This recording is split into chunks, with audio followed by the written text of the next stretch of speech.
আসসালামু আলাইকুম বন্ধুরা, আজকে আমি একটি ডিম দিয়ে প্রেসার কুকারে দারুণ মজার নরম তুলতুলে স্পঞ্জি কেক তৈরি করে দেখাবো। আশা করছি প্রতিদিনের মতো আজকের রেসিপিটাও আপনাদের ভীষণ ভালো লাগবে। তো চলুন প্রথম থেকে শেষ পর্যন্ত রেসিপিটা দেখতে থাকুন। তো বন্ধুরা, প্রথমে এখানে আমি একটি মিক্সিং বোল নিয়েছি, তার মধ্যে নিয়ে নিচ্ছি একটি ডিমটাকে আমি ফাটিয়ে নিচ্ছি। ডিমের মধ্যে দিয়ে দিচ্ছি স্বাদ মতো লবণ আর দিয়ে দিচ্ছি 1 কাপ চিনি। চিনিটাকে এখানে আমি গুঁড়ো করে নিয়েছি, এতে করে খুব সহজেই কিন্তু মিশে যাবে।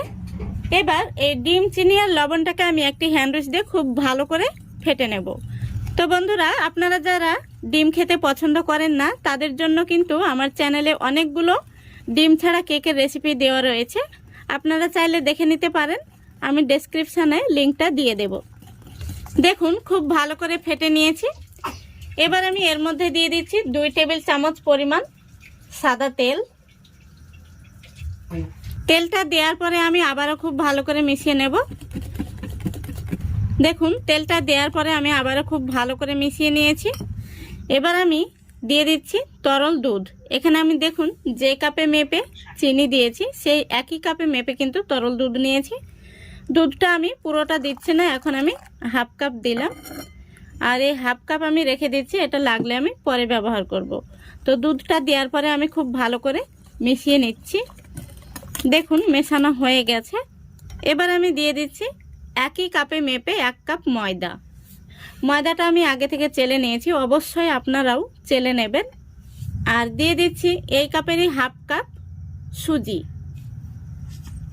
এবার এগুলোকে আমি খুব ভালো করে মিশিয়ে নেব। আপনারা চাইলে সমপরিমাণ ময়দা অ্যাড করে দেবেন। দেখুন খুব ভালো করে আমি মিশিয়ে নিয়েছি। এবার এর মধ্যে আমি দিয়ে দেব হাফ চামচ বেকিং পাউডার আর দিয়ে দিচ্ছি হাফ চামচের অর্ধেক বেকিং সোডা। এই দুটোকে অ্যাক্টিভ করার জন্য দিয়ে দিচ্ছি হাফ চা চামচ জল। এবার খুব ভালো করে মিশিয়ে নেব। দেখুন খুব ভালো করে আমি মিশিয়ে নিয়েছি। এবার আমি দিয়ে দিচ্ছি 2 থেকে 3 ফোঁটা মতো ভ্যানিলা এসেন্স। এতে করে ডিমের কাঁচা গন্ধটা চলে যাবে। আপনাদের হাতের কাছে ভ্যানিলা এসেন্স না থাকলে সামান্য পরিমাণে এলাচ গুঁড়ো দিয়ে নেবেন। আবারও আমি খুব ভালো করে মিশিয়ে নিচ্ছি। তো দেখুন আমি খুব ভালো করে মিশিয়ে নিয়েছি। কেক তৈরির জন্য ব্যাটারটি একদম রেডি। ব্যাটারটি কিন্তু এরকমই নরম রাখতে হবে। আর এখানে আমার দুধটা দেখুন হাফ কাপ লেগেছে, হাফ কাপ কিন্তু রয়ে গেছে। এবার এটাকে আমি একটা সাইডে সরিয়ে রাখছি। আর কেক তৈরির জন্য এখানে আমি একটি ছোট্ট সাইজের অ্যালুমিনিয়াম বাটি নিয়েছি। আর বাটির মাপ করে আমি একটি সাদা কাগজ কেটে নিয়েছি। এই দেখুন বাটির মধ্যে দিয়ে দিচ্ছি সামান্য পরিমাণে সাদা তেল। তেলটাকে আমি খুব ভালো করে ব্রাশ দিয়ে লাগিয়ে নিচ্ছি। আপনাদের হাতের কাছে ব্রাশ না থাকলে আপনারা হাত দিয়ে খুব ভালো করে মাখিয়ে নেবেন।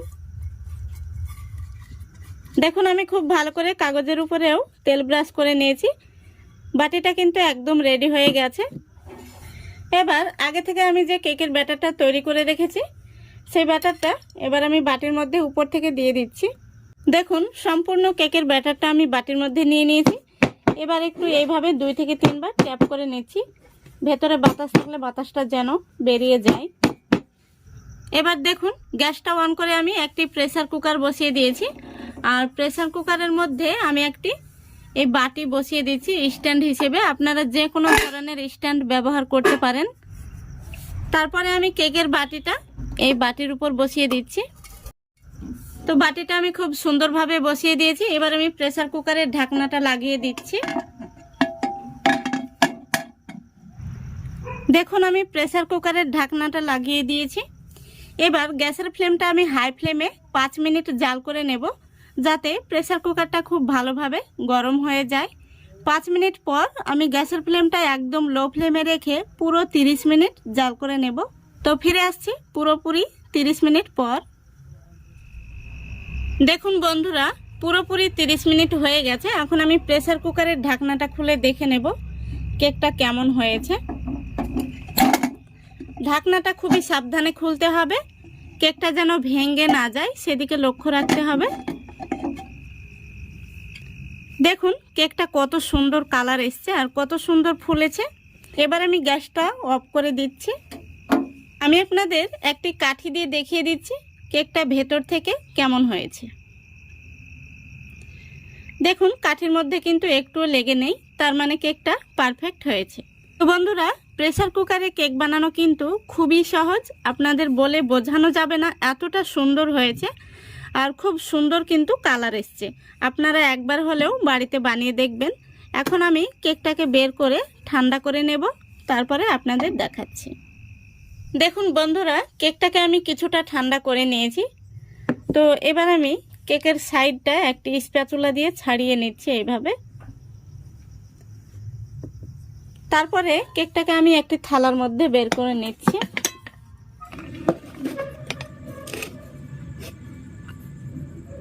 দেখুন কেকটা কত সহজেই বের হয়ে চলে এলো। এবার আমি যে কাগজটা দিয়েছিলাম সেই কাগজটা তুলে নিচ্ছি। দেখুন কাগজটা তুলে নিয়েছি আর কেকটা পিছন থেকেও কিন্তু খুব সুন্দর একটি কালার এসছে, কত সুন্দর হয়েছে দেখুন। এই দেখুন কতটা স্পঞ্জি হয়েছে, দেখুন আশা করি দেখে আপনারা বুঝতে পারছেন। দারুণ স্পঞ্জি হয়েছে, একদম নরম তুলতুলে। কেকটা আমি আপনাদের কাছে থেকে দেখিয়ে দিচ্ছি, দেখুন কত সুন্দর হয়েছে, দারুণ হয়েছে কেকটা। এবার আমি কেটেও দেখিয়ে দিচ্ছি ভেতর থেকে কেমন হয়েছে।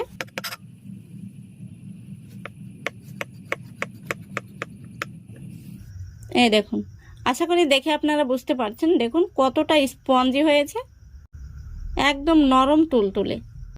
তো আশা করছি আজকের এই রেসিপিটা আপনাদের ভালো লেগেছে। ভালো লাগলে অবশ্যই লাইক কমেন্ট শেয়ার করে দেবেন এবং চ্যানেলটিকে সাবস্ক্রাইব করে অল নোটিফিকেশানটি অন করে সঙ্গে থাকবেন। আজকের মতো এখানেই বিদায় নিচ্ছি। সবাই ভালো থাকবেন, সুস্থ থাকবেন। খোদা হাফেজ।